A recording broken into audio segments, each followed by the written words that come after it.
কেমন আছো সবাই? আশা করি সবাই ভালো আছো। এডুজন চ্যানেলে তোমাদের সবাইকে স্বাগত জানাই। আজকের তোমাদের ক্লাস 10-এর কবি শঙ্খ ঘোষের লেখা আয় আরও বেঁধে বেঁধে থাকি কবিতাটা সম্পূর্ণ লাইন ধরে আলোচনা করব। আশা করি আজকের এই ভিডিওটা দেখার পর এই কবিতা সম্পর্কে সম্পূর্ণ ধারণা তোমাদের স্পষ্ট হয়ে যাবে এবং এই কবিতাটা তোমরা বুঝতে পারবে অত্যন্ত সহজভাবে। তো চলো ভিডিওটা শুরু করি। আর একটা ছোট্ট রিকোয়েস্ট, চ্যানেলটিকে সাবস্ক্রাইব করে নিও, ভালো লাগলে একটা লাইক করো আর ভিডিওটা তোমার বন্ধুকে শেয়ার করে দিও। কবিতাটা শুরুর আগে একটু জেনে নাও, এই কবিতার মূল কাব্যগ্রন্থের নাম হলো জলই পাষাণ হয়ে গেছে।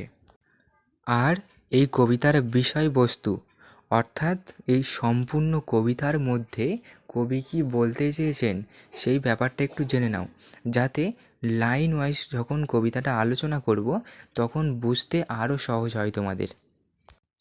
এই সম্পূর্ণ কবিতার মধ্যে কবি বলতে চেয়েছেন যে একতাই বল। তোমরা একটা বৃদ্ধ বাবা ও 3 ছেলের গল্পটা হয়তো শুনে থাকবে, যে একটা বৃদ্ধ বাবার 3টে ছেলে ছিল এবং তারা সব সময় নিজেদের মধ্যে ঝগড়া করত। একদিন বাবা তাদের 3জনকেই এক গোছা লাঠি আনতে বলল এবং সেটিকে ভাঙতে বলল, কিন্তু কেউই সেই লাঠির গোছাটা ভাঙতে পারল না। পরে বাবা যখন একটা একটা করে লাঠি সবাইকে দিল ওই গুচ্ছ থেকে, তখন কিন্তু তারা সহজেই লাঠিটা ভেঙে ফেলল। অর্থাৎ এখান থেকে বোঝা যায় যে একতাই বল। তোমরা একসাথে থাকলে সব বিপদকে অতিক্রম করা সম্ভব। অর্থাৎ এই কবিতায় কবি মানুষকে একতা ও ভালোবাসার বার্তা দিয়েছেন। কবি বলেছেন যে যখন মানুষ চারিদিক থেকে বিপদ, যুদ্ধ ও দুঃখ, অভাবে ঘিরে থাকে, তখন আমাদেরকে একসাথে থাকতে হবে। আমরা যদি হাতে হাত রেখে একে অপরের পাশে দাঁড়াই, তাহলে সব বিপদই জয় করা সম্ভব। এটাই কবি বলেছেন এই সম্পূর্ণ কবিতায়। কবিতার শুরুতেই কবি বলছেন, আমাদের ডান পাশে ধস। ধস মানে পাহাড়ের গায়ে থেকে যে ধস নামে সেই ধস। আমাদের বাঁয়ে গিরিখাত, গিরিখাত বাঁয়ে। আমাদের মাথায় বোমারু, বোমারু মানে যুদ্ধ বিমান যেখান থেকে বোমা পড়ে। পায়ে পায়ে হিমানির বাঁধ, হিমানি মানে বরফ, বরফের বাঁধ পায়ে পায়ে।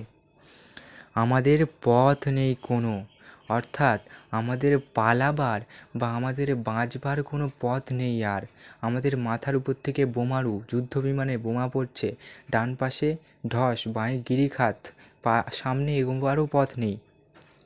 অর্থাৎ আমাদের পালাবার বা বাঁচবার কোনো পথ নেই, চারিদিক থেকে বিপদ, আমাদের মৃত্যু ঘিরে ধরেছে।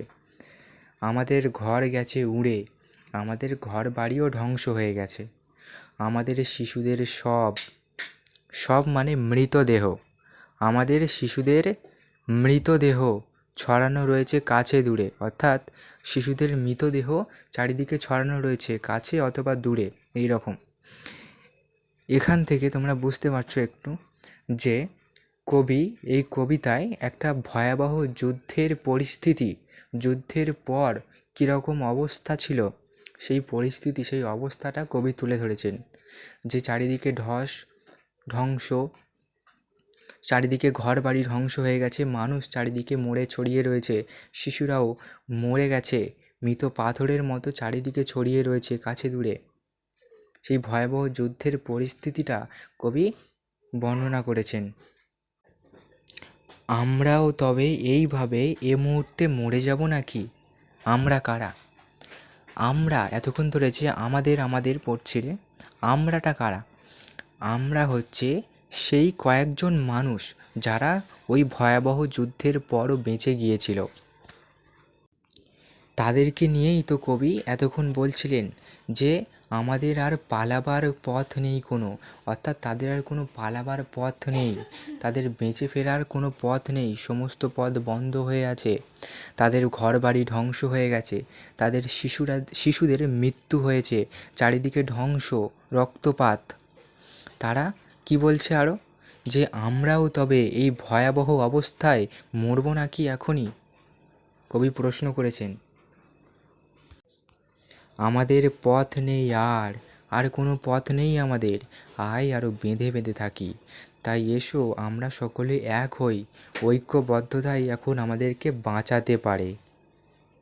পরের প্যারায় কবি বলছেন, আমাদের ইতিহাস নেই অথবা এমনই ইতিহাস, অর্থাৎ আমাদের তেমন কোনো গৌরবময় ইতিহাস তো নেই, যেটুকু রয়েছে তাও দুঃখ ও কষ্টে ভরা। আর সাধারণ মানুষের কথা তো ইতিহাসের পাতায় থাকে না, থাকে তাদের লাঞ্ছিত হওয়া, অপমানিত হওয়ার ঘটনা। উচ্চ বর্ণের মানুষের কথা ইতিহাসের পাতায় থাকে। তাই কবি বলছেন আমাদের তেমন কোনো ইতিহাস নেই। আমাদের চোখ মুখ ঢাকা, আমরা ভিখারি 12 মাস। আমাদের চোখ মুখ ঢাকা কেন? দেখো, যারা শাসকের অত্যাচারে কিছু শোষিত মানুষ, যাদের চোখ মুখ ঢাকা কেন? কারণ এই শাসকের অত্যাচারের বিরুদ্ধে, অন্যায়ের বিরুদ্ধে, শোষণের বিরুদ্ধে তারা প্রতিবাদ করতে পারে না। তারা সবটা দেখেও যেন চোখ মুখ বন্ধ করে থাকে, না দেখার ভান করে থাকে। তারা অন্যায়ের বিরুদ্ধে সোচ্চার করতে পারেন না, সেই ক্ষমতা তাদের নেই শাসকের বিরুদ্ধে কথা বলার। আমরা ভিখারি 12 মাস। ভিখারি মানে আমরা সেই সব মানুষগুলো সভ্যতার কাছে, সমাজের কাছে, উচ্চবর্ণের মানুষের কাছে নিজের প্রাণ ভিক্ষা চায়, নিজের প্রাণ ভিক্ষা চেয়ে বেঁচে থাকে। তাদের নিজস্ব কোনো আলো নেই। তাই তারা বলছে যে আমরা ভিখারি 12 মাস। পৃথিবী হয়তো বেঁচে আছে, পৃথিবী হয়তো গেছে মরে, অর্থাৎ পৃথিবী আজও আছে, না হয়তো শেষ হয়ে গেছে, এটাও এত ধ্বংসে তা বোঝা যাচ্ছে না। অর্থাৎ চারিদিকে এত ধ্বংস, বাড়িঘর ধ্বংস হয়ে গেছে, শিশুরা মারা গেছে, চারিদিকে মৃতদেহ, তা কিন্তু তার সত্ত্বেও ওই কয়েকজন মানুষ বেঁচে আছে। তাই তারা ভাবছে হয়তো পৃথিবীর অন্য কোথাও কেউ বেঁচে রয়েছে, কিন্তু আবার পরক্ষণেই ভাবছে যে এত ধ্বংস, এত ভয়াবহতার মধ্যে হয়তো সব কিছুই ধ্বংস হয়ে গেছে, আর কেউ বেঁচে নেই। তাই বলছে হয়তো গেছে মরে। এটা বোঝা যাচ্ছে না।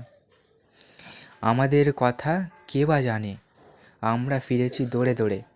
আমাদের কথা কে বা জানে, আমরা যে বেঁচে রয়েছি এখনও, এটা কে বা জানবে, কে বা আর বুঝবে। আমরা ঘুরে বেড়াই আশ্রয়ের খোঁজে দৌড়ে দৌড়ে, বারবার ফিরেছি আশ্রয়ের খোঁজে। কিছুই কোথাও যদি নেই, সত্যিই তো কোথাও আর কিছুই বেঁচে নেই,